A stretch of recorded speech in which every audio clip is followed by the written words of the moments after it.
السلام عليكم البنات، كي دايرين؟ بخير؟ لاباس عليكم؟ كلشي مزيان؟ جبت لكم هذا الفيديو جديد باش تشوفوا لي الشعير ديال هاد البنت كيفاش داير. شوفوا البنات كيفاش حرش وواقف ليها.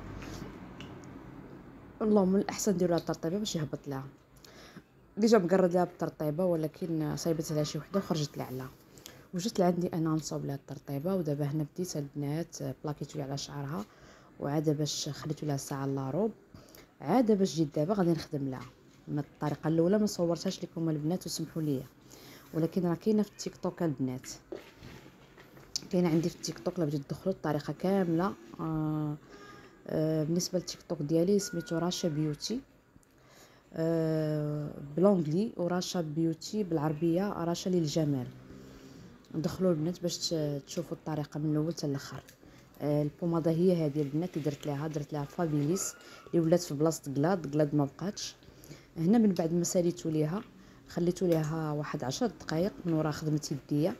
10 دقائق وغسلتو ليها ودرت ليها الفيكساتور اللي هو هذا اللي وريتكم دابا. انا ديجا درتو ليها، عاد صورت لكم مع كنصور التيك توك وبغيت نبدا نصور اليوتيوب كندوخ. المهم كاينه في التيك توك الاخرى الطريقه كامله، وغادي نحطها لكم هاد المره كلها في هنايا في سميتو في اليوتيوب. المهم نتوما البنات شوفوا لي الشعر دابا كيفاش طلق ولا زوين. وبالنسبه للشعر البنات اللي بغيتوه ما يطيحش ديروا ليه الزيوت، ديروا ليه الزيوت البنات باش يهبط، باش ما يبقاش يطيح.